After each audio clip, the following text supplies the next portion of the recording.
Dzień dobry. Słuchają Państwo podcastu Psychoforum nagrywanego przez Wydział Psychologii Uniwersytetu Warszawskiego. W tym odcinku usłyszycie rozmowę trojga autorów artykułu Time Matters for Mental Health – A Systematic Review of Quantitative Studies on Time Perspective in Psychiatric Populations, czyli Czas ma znaczenie dla zdrowia psychicznego, systematyczny przegląd badań ilościowych dotyczących perspektywy czasowej u pacjentów psychiatrycznych. Artykuł ukazał się w lipcowym numerze Current Opinion in Psychiatry. Link znajdziecie w opisie. Zapraszam do słuchania. Witamy wszystkich oglądających. Ja nazywam się Maciej Stolarski. Dzisiaj są ze mną współautorzy artykułu, który ukazał się niedawno w Current Opinion in Psychiatry. Artykułu, który dotyczy połączenia dwóch obszarów. Obszaru badań, którym ja się zajmuję i którym zajmują się moi współautorzy, Rafał Styła, Kasia Czańkowska-Łukasiewicz i nasza czwarta autorka, której niestety z nami dzisiaj nie ma, Ania Zająkowska. Te obszary to obszar badań nad psychologią czasu, perspektywą czasową oraz obszar psychopatologii, obszar zaburzeń psychicznych.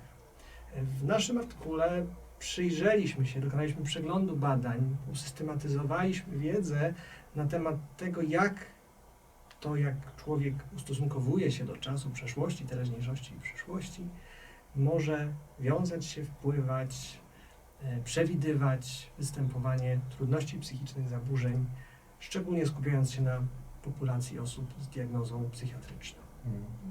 Słuchaj Maciek, a tak zaczynając w ogóle, czym jest w ogóle perspektywa czasowa? Zajęliśmy się tym, ale myślę, że dla wielu osób to jest takie chyba pojęcie nowe. Tak, perspektywa czasowa jest konstruktem, który dotyczy tak naprawdę, wyrasta z takiej tradycji badań nad zdolnością, taką poznawczą zdolnością człowieka do wykonywania tak zwanych mentalnych podróży w czasie. Podróże w czasie mogą nam się kojarzyć z filmami science fiction, ale tak naprawdę każdy z nas ma tę możliwość wykraczania poza chwilę obecną i nawet wielu badaczy uważa, że to jest coś, co definiuje gatunek Homo sapiens i co czyni nas sapiens, czyli pozwala nam na przewidywanie tego, co się może wydarzyć, projektowanie przyszłych wydarzeń, planowanie tego, co się może w naszym życiu zdarzyć, projektowanie, ścieżki własnego rozwoju, kariery, przygotowywanie się na jakieś niebezpieczeństwa. Potrafimy też sięgać oczywiście w przeszłość, wracać do przeszłych wydarzeń, generować scenariusze alternatywne, tak na zasadzie co by było, gdyby, tak zwane myślenie kontrfaktyczne. I wokół tej zdolności do nie tylko bycia wyłącznie tu i teraz, ale sięgania daleko w przeszłość i przyszłość, głównie własną, tak? Własną historię i własną przyszłość, dotyczy perspektywa czasowa. Sama perspektywa czasowa to konstrukt wprowadzony przez Kurta Lewina, znanego badacza z nurtu, tak naprawdę Gestalt w swojej postaci. I Lewin uważał, że perspektywa czasowa jest bardzo ważną częścią pola psychologicznego. Tak, u Lewina zachowanie było funkcją tego, co jest w osobie i w polu psychologicznym, które jest jego otoczeniem psychologicznym bezpośrednio na niego wpływającym. Lewin uważał, że w zależności od tego, jak daleko sięga nasza perspektywa czasowa, całkowicie może zmieniać się układ sił w polu psychologicznym. Prosty przykład to klasyczne badania Waltera Mischela nad pianką i oczekiwaniem na drugą piankę. Tak? Zadanie, które nie wiem, czy wszyscy słuchający nas wiedzą, znają to badanie, króciutko przybliżę, dajemy dziecku, stawiamy przed nim piankę marshmallow i informujemy go, że jeżeli poczeka 15 minut i nie zje tej pianki, to dostanie drugą i będzie mogło wtedy zjeść dwie pianki. To jest badanie nad odraczaniem gratyfikacji, ale tak naprawdę to, co jest niezbędne, żeby wykonać to zadanie, to wyobrażenie sobie stanu z przyszłości, w którym ja posiadam dwie pianki. W tym momencie ten stan staje się bardziej motywujący niż ta jedna pianka tu i teraz i tylko takie osoby są w stanie nie zjeść pianki, czyli powstrzymać. Te filmy w ogóle zabawnie wyglądają, nie? Tak, gdzie można obserwować to, w jaki sposób niektóre dzieci na to reagują, w jaki sposób starają się odroczyć tą nagrodę właśnie poprzez to, że wyobrażają sobie, że te dwie pianki jednak dostają, więc mają tą motywację do tego. Dokładnie tak. Ale czyli jest tak, że można nie mieć takiej zdolności? Tak, no ona się rozwija. To jest zdolność, którą nabywamy rozwojowo. Ona się według badaczy pojawia między 3. a 5. rokiem życia. I to jest bardzo ciekawe, bo do tego 3. roku życia psychologowie porównawczy w ogóle wskazują na to, że ludzie rozwijają się bardzo podobnie do innych naczelnych, na przykład do szympansów.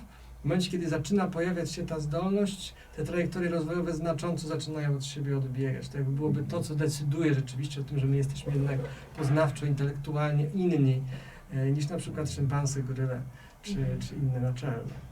No, to by wskazywało, że do pewnego momentu żyjemy wyłącznie w teraźniejszości. Tak, tak. Dopiero w pewnym momencie te dwie pozostałe perspektywy się włączają. My się rodzimy jako istoty zakotwiczone całkowicie tu i teraz.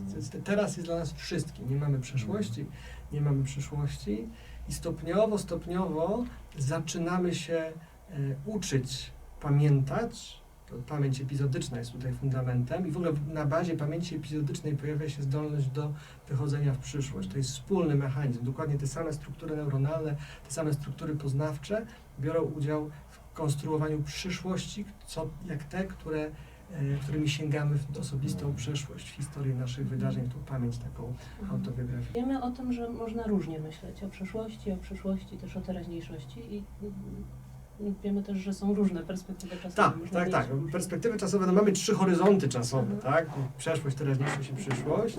I sama koncepcja perspektyw czasowych, która wyrasta z prac Lewina, została rozwinięta przez Philippa Zimbardo i Johna Boyda, postuluje istnienie takich wymiarów, które mają wiele wspólnego z cechami osobowości. Są takie tendencje do częstszego lub rzadszego, tak to są wymiary, takie cechowe wymiary, do częstszego lub rzadszego odwiedzania poszczególnych horyzontów czasowych. I oprócz tego, że odwiedzamy przeszłość, jesteśmy w teraźniejszości albo sięgamy w przyszłość częściej lub rzadziej, to jeszcze do tego możemy rozwinąć specyficzną postawę, czy takie nastawienie względem każdego z tych horyzontów. Tak, w przypadku przeszłości badacze ci wskazali na istnienie przeszłości negatywnej i pozytywnej. Podobnie mamy w przypadku przyszłości. Natomiast jeżeli chodzi o teraźniejszość, oni wskazali na teraźniejszość hedonistyczną. Mamy skupienie na natychmiastowym dążeniu do gratyfikacji szybkiej, pogoni za przyjemnością, to jest takie też nacechowane mocno impulsywnością, i teraźniejszości fatalistycznej, która jest płynięciem z chwilą obecną w takiej właściwie wyuczonej bezradności. Nie? Koncepcje, które poszerzają ten model, wskazują, że jeszcze jest trzeci sposób koncentrowania się na teraźniejszości, którego niestety nie dotykamy w artykule, ponieważ nie ma na ten temat jeszcze badań, którym jest teraźniejszość eudaimonistyczna, która ma w sobie wiele takiej uważności, bycia tu i teraz, takiego po prostu pozytywnego, bez elementów impulsywności ani bezradności. To jest de facto w takim świetle klinicznym prawdopodobnie najbardziej adaptacyjna, jeżeli chodzi o bycie tu i teraz. No właśnie, tak sobie pomyślałam, że to zbyt zdrowe podejście, żeby gdzie zajmowaliśmy się psychopatologią. Współcześnie jedną z dróg do tego, żeby budować zdrowie psychiczne, jest właśnie taka zdolność do koncentracji właśnie na teraźniejszości, prawda? Czyli ta ścieżka, która w pewnym momencie rozkłada się i przechodzi, że dziecko zaczyna dostrzegać i przeszłość, i przyszłość. Wydaje się, i to jest ciekawe pytanie, w sumie na ile współczesna nasza kultura nadmiernie podkreśla te dwie przyszłość i przeszłość i przyszłość, podczas gdy wydaje się, że wiele wskazuje, że zdrowie psychiczne jest związane ze zdolnością do bycia tu i teraz w sposób taki akceptujący, w jakiś sposób nieoceniający, nie? Więc taka, można powiedzieć, takie kółko trochę Bo ja miałam jeszcze takie zachodzi. skojarzenie, pomyślałam sobie o tych pacjentach lękowych, dla których wcale nie jest początkowo przydatne takie oddziaływania typu mindfulness, prawda? Że to koncentrowanie się na teraźniejszości dla nich nie jest koncentrowaniem się na tej zdrowej teraźniejszości właśnie adaptacyjnym, tylko gdzieś zanurzaniem się, jak rozumiem, pewnie bardziej w tą fatalistyczną. Że to hasło żyć teraźniejszością to jednak ma różne wymiary. No tak, bo to pytanie, jak w teraźniejszości, prawda? Bo możemy w teraźniejszości się objadać i można powiedzieć, czerpać przyjemność z takich właśnie z hedonistycznych zachowań i wiemy, że to jest. Chociaż to prawda, to te badania akurat są takie mieszane akurat, prawda, a propos tego podejścia hedonistycznego, bo wydaje się, że jest spora grupa też osób, która doświadcza różnych zaburzeń psychicznych, która z kolei nie ma zdolności do czerpania przyjemności, prawda, właśnie z hedonistycznych zachowań. Ja nie jestem klinicystą, ale No. w wielu zaburzeniach mamy objaw anhedonii, tak? Też Dokładnie. tak. No, podstawowy taki objaw w przypadku depresji, Mhm. który wyraża się właśnie w takiej niskiej teraźniejszości hedonistycznej. Dokładnie. No, ale z kolei w przypadku osób uzależnionych mamy do czynienia z przeciwieństwem tego, prawda? Czyli z wysoką tendencją do skupiania się właśnie na takim zaspokajaniu tu i teraz hedonistycznym. No to, o czym mówimy, to mnie od razu podsuwa, prowadzi w kierunku konceptu, który w teorii perspektyw czasowych jest taki absolutnie centralny, mówimy tutaj dużo, że nadmiar to Mhm. niedobrze, za mało niedobrze, Właśnie. a prowadzi to do konstruktu, jakim jest zrównoważona perspektywa czasowa, tak zwany balance time perspective. I To jeszcze w tym rzeczywiście, artykule tak, się pojawia wielokrotnie, czyli skrót DBTP. DBTP, odchylenie od zrównoważonej perspektywy czasowej, a BTP to właśnie zrównoważona perspektywa czasowa, czyli jakby umiejętność przełączania się, tak, pomiędzy przeszłością, teraźniejszością i przyszłością. Taka jest definicja książkowa, modelowa tego konstruktu, który według teorii perspektyw czasowych jest w ogóle fundamentem adaptacji. Jeżeli potrafimy sięgać w przyszłość, wracać do teraźniejszości, potem wracać do przeszłości, jakby tak pływać pomiędzy tymi horyzontami czasowymi bez takiej nadmiernej tendencyjności w którymkolwiek kierunku, to wtedy jesteśmy w stanie funkcjonować w sposób zdrowy, adaptacyjny, budować dobrostan, budować pozytywne relacje i tak dalej, tak? I to jest jeden z głównych postulatów tak naprawdę teorii perspektyw czasowych. W tym sensie zrównoważona perspektywa czasowa jest przeciwieństwem, Zimbardo i Boyd pisze o biased time perspective. Nie mam na to dobrego tłumaczenia w języku polskim, ale to jest taka skrzywiona, odchylona perspektywa czasowa właśnie, w której jedna z perspektyw nadmiernie bierze górę i wtedy, jeżeli jedna bierze górę, to zazwyczaj to jest któraś z tych perspektyw nieadaptacyjnych, negatywnych, tak, przeszłość negatywna, teraźniejszość fatalistyczna albo przyszłość. Czuję, że to jest takie trochę zderzenie rzeczywistości klinicznej i że i doświadczeniowej z wynikami badań, bo w zasadzie wyniki badań pokazują, że niektóre perspektywy czasowe najlepiej, żeby ich nie było, na przykład przeszłość negatywna, prawda? I jak jest te wskaźniki, nowe wskaźniki DBTP zrewidowane, one w zasadzie pokazują, że w niektórych przypadkach tak naprawdę maksymalnie niska wartość jest adaptacyjna. Podczas gdy z punktu widzenia klinicznego wydaje mi się to takie, można powiedzieć, nietrafne i wydaje mi się, że to jest to takie rozejście między badaniami ilościowymi, a jakimiś takimi doświadczeniami klinicznymi. Przypomina mi się kiedyś taka osoba, z którą pracowałem psychoterapeutycznie, która miała, można powiedzieć, zerowy poziom przeszłości negatywnej. I to było bardzo ciekawe takie doświadczenie i tak, no, to był też czas, kiedy zajmowałem się perspektywą czasową, więc to było takie ciekawe doświadczenie kontaktu z osobą, która, można powiedzieć, pomija jakiś w ogóle istotny element swojego funkcjonowania życiowego. Tak jakby historia z przeszłości, która ma charakter negatywny, zawsze była podmieniana na pozytywny albo nie istniała.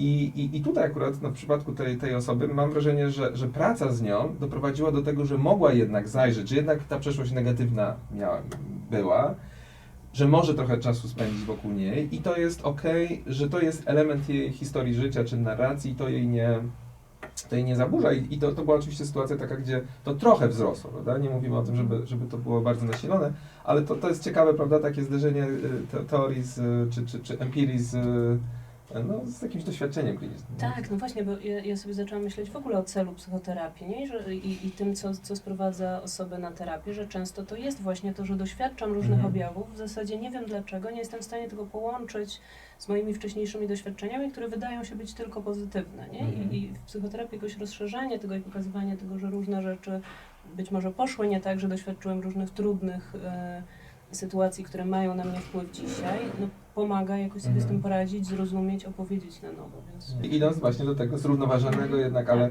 nie w tych kategoriach teoretycznych, a nie empirycznych, bo te empiryczne mam wrażenie, że trochę się rozjeżdżają z tym postulatem teoretycznym, że no, osoba zdrowa to wydaje się taka osoba, która ma dostępną każdą z tych perspektyw i w zależności od sytuacji może adekwatnie do niej sięgać i z niej korzystać. Ogólnie te negatywne perspektywy czasowe, one stają się źródłem trudności przede wszystkim wtedy, kiedy mają taki charakter narzucający się, taki ruminujący, taki, kiedy my jakby próbujemy skierować nasze myślenie w innym kierunku, ale one nam zupełnie tego nie dają. No, klasyczny przykład to jest przykład zaburzenia stresu potraumatycznego, tak, PTSD, gdzie mamy tak silne jakby zakotwiczenie w tym wydarzeniu traumatycznym, że w ogóle jakby wszystkie myśli do niego grawitują. Nie? To jest taki atraktor, który... Taki silny atraktor, tak, dokładnie. Czyli to by było też o tej częstości sięgania, tak? Tak. Że to chodzi o to, że Tak, im tak. częściej to... Wracając do naszego artykułu, co tam w zasadzie takiego najważniejszego nam wyszło? Jak z waszej perspektywy wygląda właśnie te wyniki tego? Może coś was zaskoczyło albo albo potwierdziło się wasza intuicja? Dla mnie jakoś klinicznie najciekawsze było to, że te wczesne doświadczenia traumatyczne przekładają się na objawy psychopatologiczne, ale że to jest mediowane, zapośredniczone właśnie przez tą negatywną perspektywę czasową. To chyba najsilniej wyszło. I jakoś wydaje mi się, że to budzi szereg pytań, zarówno takich klinicznych, jak i w ogóle rozumienia tego wyniku. Nie? Czy to chodzi o to, że jeśli ktoś ma trudne doświadczenia, to będzie doświadczał różnego rodzaju zaburzeń właśnie wtedy, jeśli ma również tendencję do negatywnej perspektywy czasowej, a może właśnie te traumatyczne doświadczenia sprawiają, że ma się negatywną perspektywę czasową. Więc... Pamiętam, że jedne z tych analiz, które tutaj podsumowujemy, pokazywały dwa modele mediacyjne, w którym raz mediatorem jest perspektywa czasowa, a raz depresja, prawda? No bo można by sobie wyobrazić tę sytuację, że przeszłe negatywne doświadczenia prowadzą do depresji, a ta depresja prowadzi do można powiedzieć, zmienionej perspektywy czasowej. I w tym modelu, akurat to są oczywiście modele statystyczne, ta mediacja nie wyszła. Wyszła wyłącznie w sytuacji, gdzie przeszłość, negatywne doświadczenia z przeszłości wiążą się z depresją i są mediowane przez perspektywę czasową. I to wydaje mi się taki, no może nie bardzo silny argument, ale jednak na to, że ta kolejność jest, że przeszłość, taka złe, trudne doświadczenia, mówimy tu o takich doświadczeniach jak zaniedbania emocjonalne, zaniedbanie fizyczne, przemoc taka emocjonalna, czy też fizyczna, czy wykorzystanie seksualne, to są najczęstsze takie grupy, czy też przemoc w szkole, to są takie najczęstsze grupy tych trudnych, traumatycznych doświadczeń z przeszłości, że one budują pewne, można powiedzieć, nasze standardowe sposoby funkcjonowania naszej psychiki, które, można powiedzieć, grawitują, właśnie są przyciągane przez wracanie do tych przeszłych doświadczeń, prawda? I to z kolei, jeżeli mamy taką tendencję do tego, żeby już jako nastolatek, jako osoba dorosła wracać do różnych przeszłych wydarzeń, a w szkole to mi się stało to, a w domu to, no to prowadzi do różnego rodzaju objawów, w tym przypadku jednym z tych badań była depresja. I to wydaje mi się przekonujące. Nie wiem, jak wy czujecie, czy jest to jakieś drugie, że można by to podważyć jeszcze jakoś tak teoretycznie, czy też nie, jak dla mnie, was to przekonuje? mnie to przekonuje bardzo. No. W sensie, tak? W ogóle to, co było uderzające w tym przeglądzie, to jest ta uniwersalna i przepotężna rola perspektywy przeszłej negatywnej. Także różne zaburzenia, różne objawy wiązały się z różnymi perspektywami, a tym wspólnym mianownikiem zawsze pozostawała przeszłość negatywna. I DBTP oczywiście, tak? Czyli i balans, tak? Balans, który oczywiście zawiera przeszłość negatywną. Ale balans zawiera przeszłość negatywną. Więc Mało tego, ta przeszłość negatywna, ona też jest jakby taka pierwsza. Tak? Ja robiłem już takie zupełnie niekliniczne badania, tak? Gdzie patrzyliśmy podłużnie, w jaki sposób perspektywy się ze sobą wiążą, ale właśnie w zakresie zmian w czasie. Mieliśmy tam badania co roku przez 2 lata i patrzyliśmy, jakie takie analizy crosslagowe pozwoliły nam pokazać, która perspektywa wpływa na którą, tak? Jeżeli jest współzmienność, a w przypadku tych negatywnych ona jest. I na przykład w przypadku przyszłości negatywnej i przeszłości negatywnej to dość wyraźnie wychodziło to, że to przeszłość negatywna jest projektowana w przyszłość. Tak? Przeszłość negatywna tworzy przyszłość negatywną, że to z niej jakby wyrasta ta przyszłość niby lękowa, tak? Jakby nacechowana bardzo mocno lękiem, obawami, wizja przyszłości, która też staje się takim, w pewnym sensie atraktorem dla myślenia, ale tą bazą jest przeszłość negatywna. Zrobiliśmy badanie takie nie eksperymentalne. Prosiliśmy studentów, żeby w 2 punktach czasu, na koniec starego roku i w nowym roku, opisali swój nastrój za pomocą skali przymiotnikowej nastroju i prosiliśmy, żeby drugi raz ją wypełnili, tak jakby myśląc, jak myślą, jak będą się czuli w nowym roku, i potem w nowym roku do nich wracaliśmy i znowu wykonywali pomiar dotyczący tego stanu, jak się rzeczywiście czują i jak pamiętają swój stan z pierwszego pomiaru. I te porównania oczekiwań do potem tego, co się rzeczywiście stało, wskazywało na to, że osoby przeszło negatywne przede wszystkim projektują ten negatywizm przeszły w przyszłość. Czyli oni mieli taką tendencyjność do tego, żeby oczekiwać gorszego, niż się potem rzeczywiście wydarzało. Tak? Niż gorzej niż było. Oni tak, w taki sposób myśleli. Nie mieli takiego nierealistycznego optymizmu, który statystycznie cechuje większość populacji. Ci najbardziej przeszło negatywnie, oni zupełnie go nie mieli, wręcz mieli tendencję lekko w drugą stronę, a większość populacji konstruuje tą przyszłość jednak, no tak, to jest taki mechanizm motywacyjny, ewolucyjny, adaptacyjny, bo gdybyśmy nie spodziewali się dobrego, to po co żyć. A tutaj nie. To być może jest tym czynnikiem właśnie rozwoju zaburzenia. Nie gdzieś, Ale jak spodziewamy się złego, to możemy się przygotować na to, nie? To Więc prawda. też się zastanawiam, jak tutaj te przeszłe doświadczenia traumatyczne wpływają, że są takim zasobem, w którym no wiemy, że raczej doświadczamy złych rzeczy traumatycznych, więc w przyszłości też przygotowujemy się na te traumatyczne. Może w tym jest jakiś rodzaj adaptacyjności? Być może tak.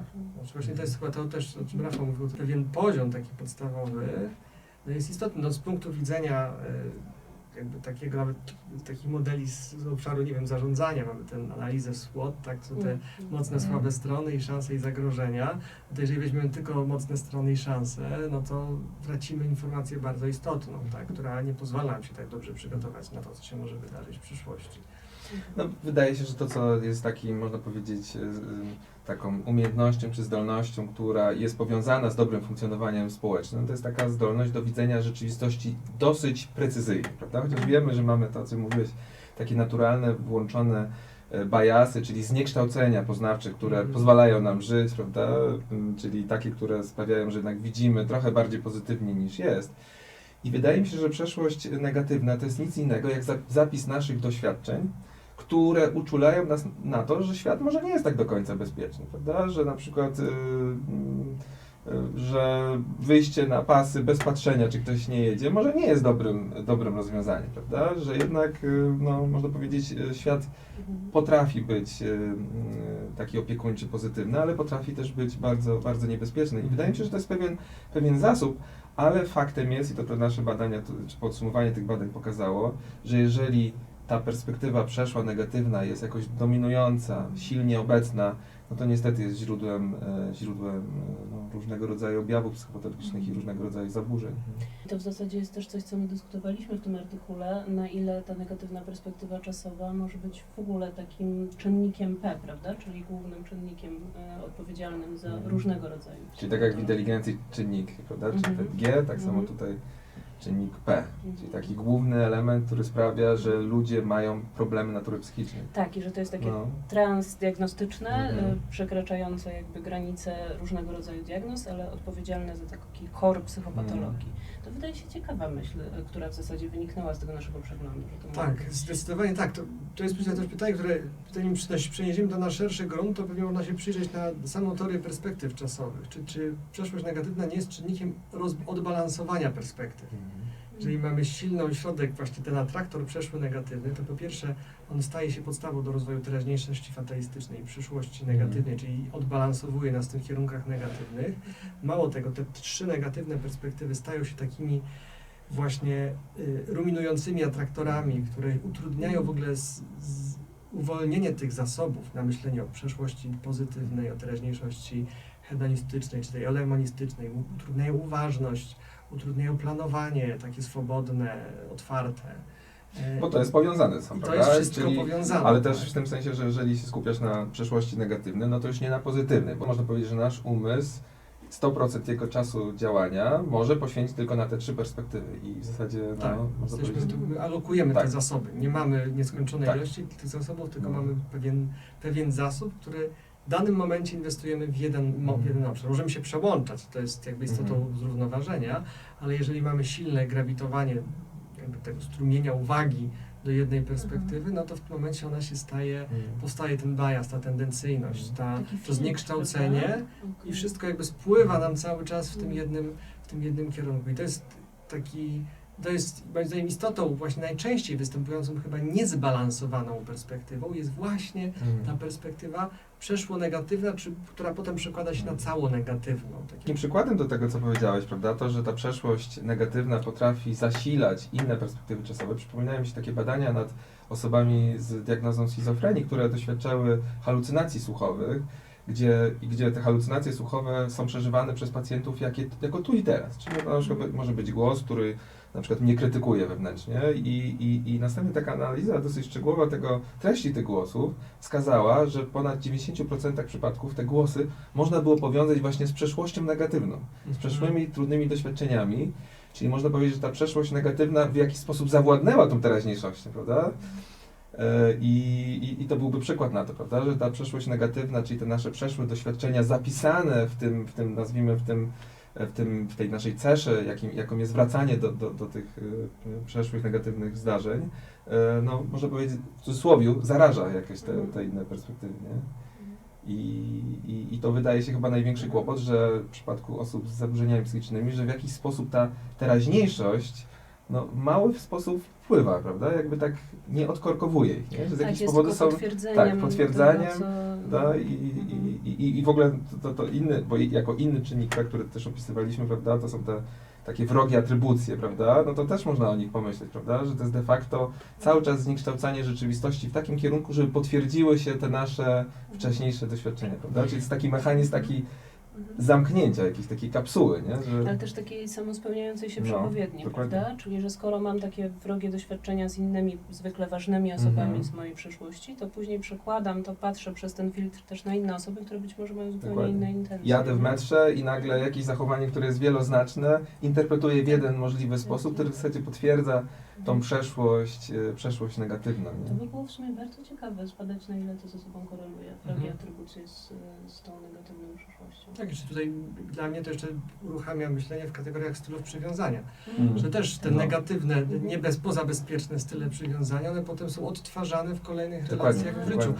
I znowu ten pierwotny, przeszło negatywny fundament staje się jakby tym, od czego nie możemy się wyzwolić. I to jest w sumie ciekawe, no bo nasz przegląd robiliśmy na populacji klinicznej, więc no, mniejszy dostęp pewnie mamy do tych czynników chroniących, prawda? Ale ciekawe, na ile te zbalansowane perspektywy czasowe byłyby też takim czynnikiem, który mimo trudnych doświadczeń wczesnych sprawia, że my nie powtarzamy tego wzorca, nie? Bo to...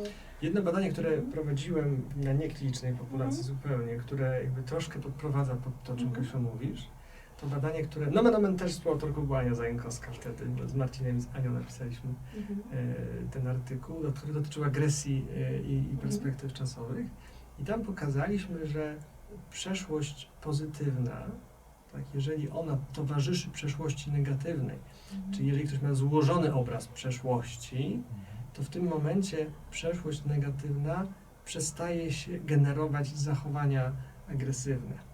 Czyli mamy moderację. Tak? Czyli dokładnie jakby to pokazywało, że jeżeli uzupełnimy ten obraz przeszłości o jednak elementy jakby podminowujące taki jednoznaczny, zgeneralizowany. Myślę, że to, co jest najbardziej niebezpieczne, to jest taka generalizacja i potem projekcja tej generalizacji na resztę życia, na tu i teraz, na przyszłość. I to jest bardzo ciekawe, bo dla mnie to jest też jeden z efektów psychoterapii, prawda? Że możemy spojrzeć na przeszłość w bardziej zniuansowany sposób. Dokładnie. Więc dokładnie tak, takie urealnienie, kontrprzykłady, zobaczenie, że dokładnie, nie? W sensie tak pracujemy. No właśnie, a przechodząc na grunt psychoterapii, o której niewiele tu piszemy w tym artykule, bo jednak to były takie badania przede wszystkim wokół diagnozy, wokół zaburzeń psychicznych, ale nie ich terapii. Ale tak się zastanawiam, Kasiu, jak tobie to, że tak powiem, weszło, jeśli chodzi o takie myślenie o praktyce psychoterapeutycznej? Coś... Ja nie wiem, czy mogę tak powiedzieć, ale najwyżej się wytnie. Że dla mnie to było potwierdzenie tego, że terapia psychodynamiczna jest jakoś bardzo adekwatną odpowiedzią na tę psychopatologię, ponieważ odnosi się bezpośrednio do przeszłości negatywnej, prawda? I do przyglądania się temu, co w tej przeszłości nas właśnie w taki sposób ściąga, nie? Słuchaj, to zacznijmy od nowa, ale bez mówienia, że jesteśmy lepsi, dobrze. Tak, ale też bez tego. To przechodząc do tematu psychoterapii, o której pisaliśmy niewiele i pod koniec tam w zasadzie do tego tylko zagailiśmy na ten temat. Słuchaj, jak sobie myślisz o tych wynikach tego badania, tego przeglądu, to jak czujesz w twojej praktyce takiej psychoterapeutycznej, jak twoje myślenie się jakoś zmieniło, czy może coś potwierdziłaś pod wpływem tego artykułu? swoje myślenie na temat tego, jak proces psychoterapii powinien przebiegać, co pomaga.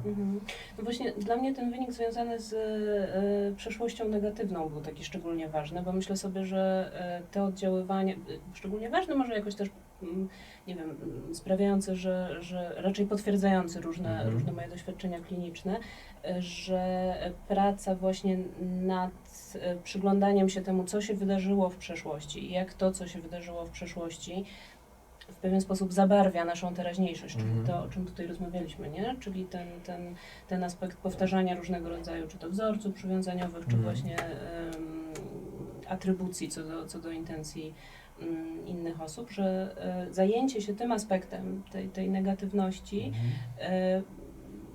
może być tym, co doprowadzi nas do tego efektu psychoterapii, czyli takiego większego zniuansowania, zbalansowania właśnie, patrzenia na to, co się wydarzyło w moim życiu. Przypominam sobie takie też wzruszające momenty z różnych procesów terapeutycznych, kiedy słyszę od pacjenta, że kiedy teraz patrzy na swoje doświadczenia, to widzi to, co było raniące, co było krzywdzące, ale widzi też to, co sobie może wziąć z tych doświadczeń, co może jakoś, co go zbudowało, co pomogło mu przetrwać, jakieś swoje też zasoby.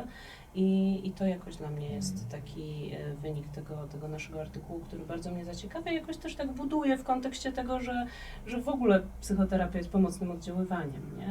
Zwłaszcza na ten aspekt przyszłości negatywnej. Ale zastanawiam się, jak jest u Ciebie, bo Ty też pracujesz z osobami na przykład z takim aspektem bardziej psychotycznym funkcjonowania osób, więc zastanawiam się, że może Ty masz inne wnioski. I to, co dla mnie było takie, można powiedzieć, nie wiem czy odkrywcze, ale takie, no ta ciekawa myśl, która się pojawiła tutaj w naszych wspólnych rozmowach, to że perspektywa czasowa w zasadzie może być sposobem na to, aby konceptualizować różne modele psychoterapeutyczne.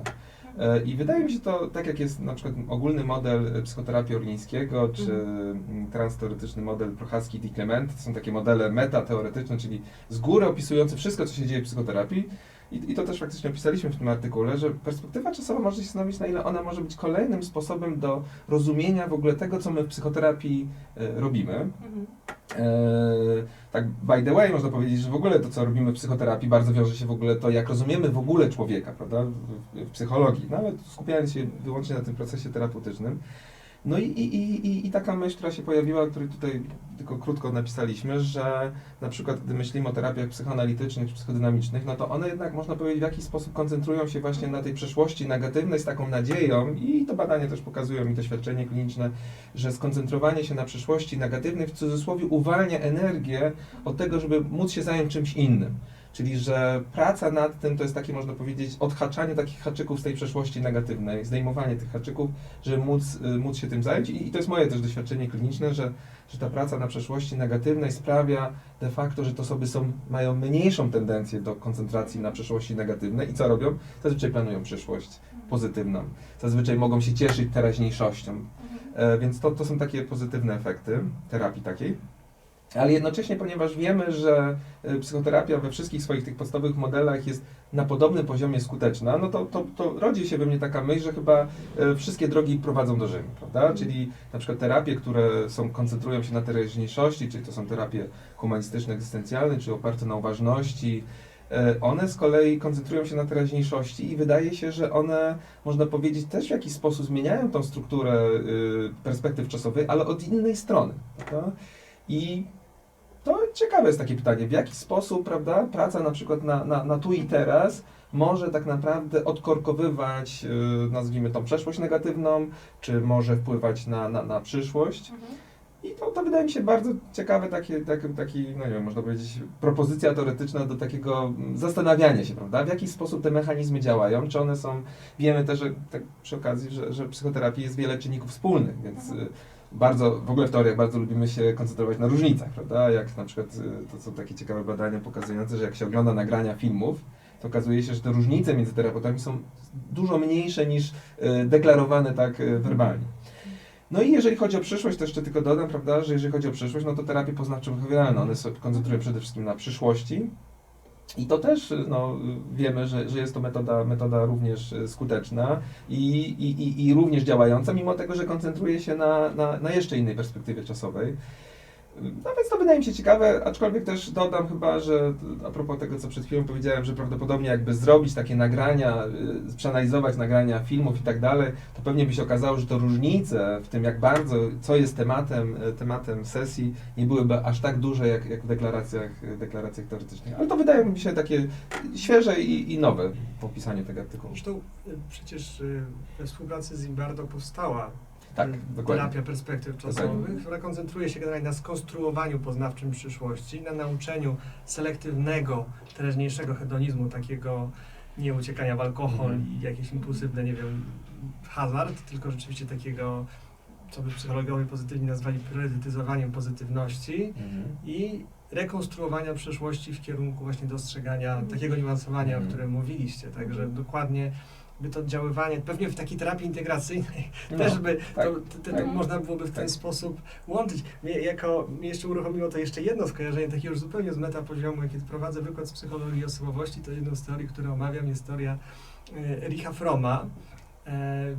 Znamy wszyscy ucieczkę od wolności, tak? Ale Fromm uważał, że tym źródłem trudności, tak, psychicznych dla człowieka, tym kryzysu i tego uruchomienia, dążenia do konieczności, to z czym musimy sobie poradzić, jest odejście od natury, tak, wyjście z natury, która dawała nam automatyczną odpowiedź na to, co mamy robić, bo działaliśmy na poziomie nawyku, automatu jakby, tak, czyli byliśmy, i jak myślę o tej teorii teraz pierwszy raz, jak to rozmawiamy, że to skojarzyło w ten sposób, że kiedy jakby, jeżeli odchodzimy od nawyku, to robimy to, co robi to dziecko wychodzące z tu i teraz, które jest na początku całkowicie w teraźniejszości, tak jak inne gatunki, są tylko i wyłącznie na zasadzie nawyku, automatycznych reakcji, instynktu, tak? Fromm też pisał o instynkcie. Już nie przestaliśmy być istotami instynktu działającymi na poziomie tylko i wyłącznie instynktu i zyskaliśmy wolność, ale ta wolność jest jednocześnie szansą, jednocześnie wielkim jarzmem, od którego uciekamy, mamy całą teorię Fromma autorytaryzmu i tak dalej. Już teraz w to nie będę wchodził, ale w pewnym sensie ta szeroka perspektywa czasowa też pozwala nam na samokontrolę, na to, co nazywamy psychologią samoregulacją, działaniem celowym, intencjonalnym i tak dalej, z konstruowaniem siebie, samorealizacją, samorzeczywistnianiem, ale z drugiej strony może być to wyzwanie wynikające z, nie wiem, z wizji wielości możliwych ja, tych zagrożeń, straconych szans i tak dalej, może generować pewne poczucie przytłoczenia i chęci uciekania w pewne mechanizmy, czy to fatalistyczne, czy nadmiernego hedonizmu i tak dalej, nie? Czy lękowe, czy jakieś, nie wiem, takie metapoznawcze przekonania dotyczące zamartwiania się, że to jest adaptacyjne, że to daje jakieś poczucie oswojenia tego czasu, który nagle zyskaliśmy, wychodząc poza tu i teraz. I może właśnie terapia może pomagać właśnie w tym poradzeniu sobie z tym kryzysem. No. To jest jakby naturalny kryzys. W pewnym sensie można byłoby powiedzieć, że jeżeli spojrzylibyśmy z kolei z eriksonowskiej perspektywy kryzysów rozwojowych, no to pojawienie się wyjścia poza tu i teraz też jest kryzysem rozwojowym, z którym musimy sobie poradzić jakimś, którego Erikson nie opisuje w ten sposób. Ale... No, ale to co wnosisz, to akurat w tym artykule tego nie Nie podejmujemy, ma, to jest ten wątek taki ciekawy, w jaki sposób współczesna kultura, współczesne społeczeństwa wpływają na perspektywy czasowe, prawda? I to, o czym chyba mówisz, to mówisz coś takiego, że i to jest cała dyskusja w ogóle, prawda, wśród badaczy, czy współcześnie jest więcej zaburzeń, prawda? To się często pojawia, prawda? I te dane, w ogóle teraz jest cała debata na temat kultury terapeutycznej, że wszystko się robi tematem właśnie z perspektywy psychologii klinicznej czy psychiatrii. No i to jest takie pytanie, na ile współczesna kultura, ponieważ nie daje prostych odpowiedzi, że jak jest zima, to siedzę w domu, a jak jest czas żniw, to idę na żniwo, prawda, albo planuję, no można powiedzieć, zgodnie z porami roku, prawda, na ile to jest dużo bardziej wymagające i można powiedzieć, dla ludzi, i na ile to może być jedno z tych źródeł psychopatologii, zapośredniczone poprzez zaburzenia perspektyw czasowych. To byłby ten paradoks wyboru, prawda? Że wcale jak mamy więcej opcji, to nie oznacza, że jesteśmy szczęśliwi. Ale ja też miałam takie skojarzenie z tym, co mówiłeś o naturze. Od jakiegoś czasu mam ogród i pomyślałam sobie, jak dużo bardziej z takiej zbalansowanej perspektywy czasowej to wymaga ode mnie, żeby w ogóle tam wsadzić coś w tą ziemię i wierzyć w to, że za jakiś czas to wykiełkuje i coś z tego będzie, nie? Że to jakoś bardzo też tak pomaga no właśnie, gdzieś patrzeć w przyszłość, też troszkę zmniejszyć tą negatywną, przeszłą perspektywę czasową związaną z tym, że bardzo wiele razy nic nie wyrosło i to, że dalej podejmuje próby i że z tego coś będzie i to jest ten jakiś naturalny cykl. Wygląda to w świetle tego wszystkiego, co tutaj znalazło się w artykule, w świetle wszystkich tych badań, które przytoczyliśmy, które przeanalizowaliśmy, wygląda na to, że czas rzeczywiście ma znaczenie. Tak? Że czas jest wymiarem, który strukturalizuje naszą rzeczywistość, w której żyjemy, który przenika całe nasze funkcjonowanie i które też może dostarczyć pewnych ram, nie tylko teoretycznych, ale też takich stosowanych dla myślenia o procesie terapeutycznym, o myślenia o w ogóle jakichś trudnościach czy zaburzeniach natury psychicznej. Nie? I to jest chyba taka take-home message, z którym zostajemy my po tym artykule, z którego będziemy wychodzić dalej i z którego zostawiamy wszystkich, którzy nas dzisiaj słuchają. Mamy nadzieję, że przybliżyliśmy jakoś koncepcję perspektyw czasowych i że zainteresowaliśmy Państwa tym tematem i zachęcamy do sięgnięcia do artykułu, do Current Opinions in Psychiatry. Dziękuję. Dziękuję bardzo.